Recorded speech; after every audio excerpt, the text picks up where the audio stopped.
ठाणे महानगरपालिका हद्दीत घर घेताय का? मग ते अनधिकृत तर नाही ना, याची खातर जमा करा. अनधिकृत घर घेणं हा विकणाऱ्यासोबत विकत घेणारा देखील तितकाच दोषी असतो.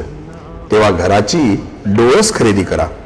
आपली कुठे फसवणूक तर होत नाही ना, यासाठी ठाणे महानगरपालिका मुख्यालयातील 4थ्या मजल्यावरील बांधकाम विभागात घराचा सर्वे नंबर, टिक्का नंबर याची खातर जमा करा. घराचं स्वप्न अवश्य करूया साकार, पण अनधिकृत घराचा नका करू कधीही विचार. अधिकृत घर म्हणजे उद्याची देखील निश्चिंती. अनधिकृत घराचे दार म्हणजे डोक्यावर कधीही तोडण्याची टांगती तलवार. जगणं तुमचं होऊ दे सुरेल गाणं, स्वच्छ सुंदर आणि अधिकृत घरांचं हसरं ठाणं.